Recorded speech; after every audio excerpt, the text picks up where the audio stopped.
What does it take to be a mature believer?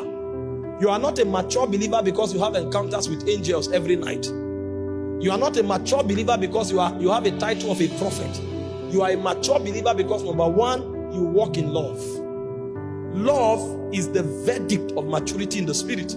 When a man has not grown into the realm of love, he's not a mature believer. He may be a babe with a large congregation and a big title.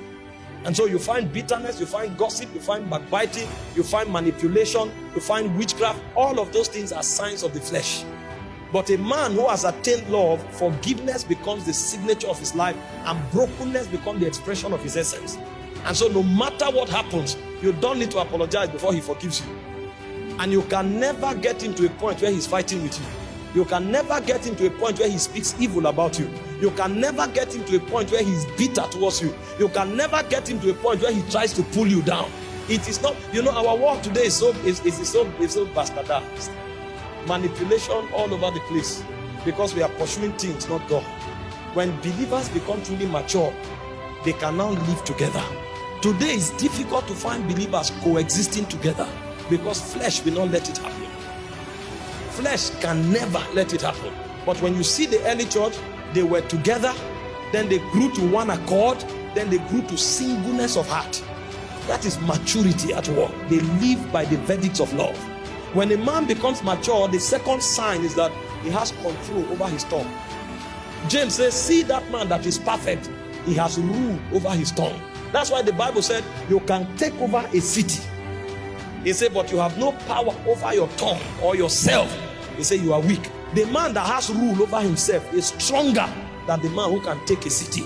So a man who can take a city is powerful, but a man that has control over his tongue is mature. They are two different things.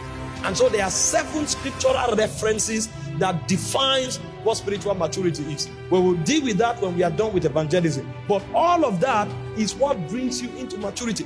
We are in a spontaneous, time in the move of God. So many people reduce spirituality to emotions, to energy, to excitement. It's deeper than that. That's why when they have a problem with their brothers, they don't know what to do. You find gossip everywhere. You find backbiting. You find witchcraft. You find manipulation. That's why when they are under pressure, when it has to do with finance, they don't know what to do.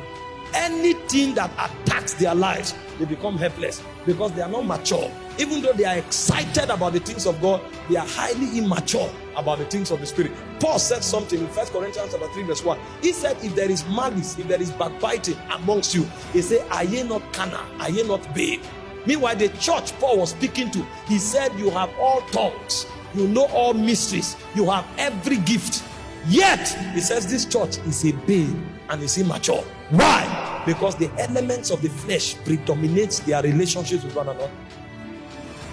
And so a man is one when he's discipled.